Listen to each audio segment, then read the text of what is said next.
بسم اللہ الرحمن الرحیم۔ آج ہم اردو قواعد میں حرف کی اقسام کو سمجھیں گے۔ حرف وہ کلمہ ہے جو تنہا اپنے پورے معنی نہیں دیتا بلکہ اسموں اور فعلوں کے ساتھ مل کر اپنے پورے معنی دیتا ہے، یعنی کہ حرف کے اکیلے کوئی معنی نہیں ہوتا جب تک کہ وہ اسم اور فعل کے ساتھ مل کر نہ آئے۔ مثال کے طور پہ جیسے نے، کا، کی، پر، سے، نے وغیرہ۔ اب حرف کی اقسام۔ پہلی قسم حرف جار کو سمجھتے ہیں۔ وہ حرف ہے جو کسی اسم کے بعد آئے اور جملے کے فعل سے اس اسم کا تعلق ظاہر کرے، یعنی کہ فعل سے اسم کا تعلق ظاہر کرنے والے کو ہم حرف جار کہتے ہیں، جس میں زیادہ تر الفاظ جو استعمال ہوتے ہیں وہ میں، سے، پر، پہ، تک، تلک، اوپر، نیچے، اندر، باہر، واسطے، آگے، پاس وغیرہ۔ جیسے مثال کے طور پہ ارشد کمرے میں تھا، اب اس میں کیا ہے؟ حرف جار ہے۔ کتاب میز پر رکھ دو، اب پر کیا ہے؟ حرف جار ہے۔ خدا ہمارے ساتھ ہے۔ اب ان مثالوں سے کیا ثابت ہوتا ہے کہ یہ جو ہے فعل سے اسم کا تعلق ظاہر کر رہے ہیں۔ اب اور مثال دیکھ لیں، قائد اعظم کا نام دنیا میں مشہور ہے، قلم میز پر ہے۔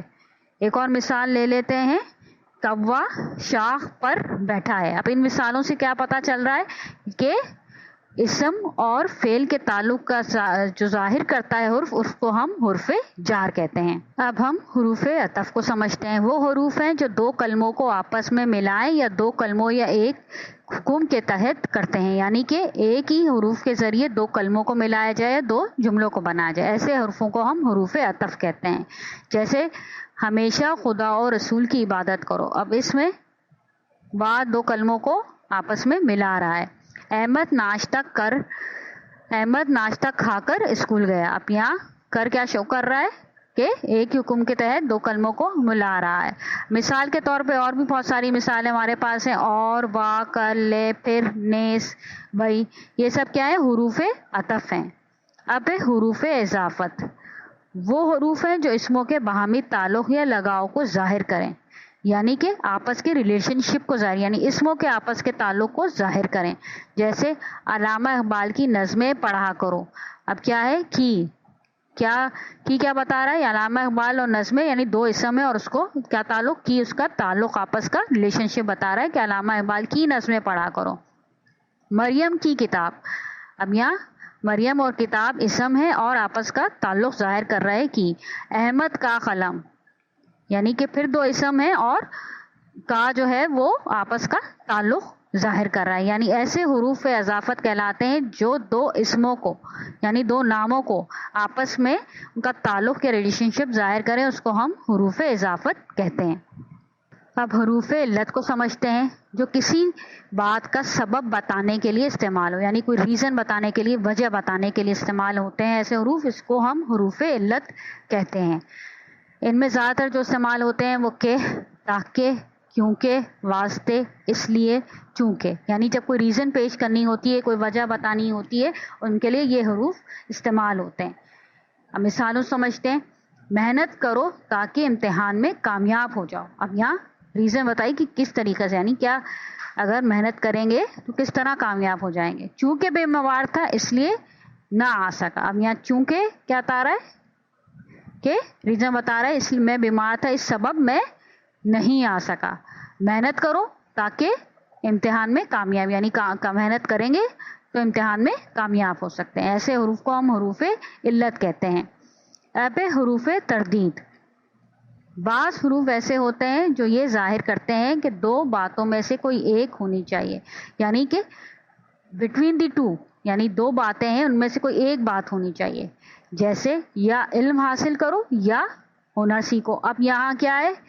یا علم حاصل کرو یا ہنر سیکھو، اب یہاں یا کیا بتا رہا ہے کہ یہ حروف تردید ہے، خواہ یہ لے لو خواہ وہ لے لو، یعنی کہ چوائس دی جا رہی ہے، یا تو یہ لے لیجئے یا یہ، یعنی یا اور خواہ زیادہ تر حروف تردید میں آتے ہیں۔ میں خط پڑھ دوں یا خود ہی پڑھ لو گے، اب یا کیا ہے کہ یعنی کہ دو باتوں میں سے کوئی ایک بات ہو سکتی ہے، یا تو تم پڑھ لو یا میں پڑھ دیتا ہوں۔ ان سب ایسے حروفوں کو ہم کیا کہتے ہیں؟ حروف تردید، اس میں زیادہ تر یا اور خواہ آتے ہیں۔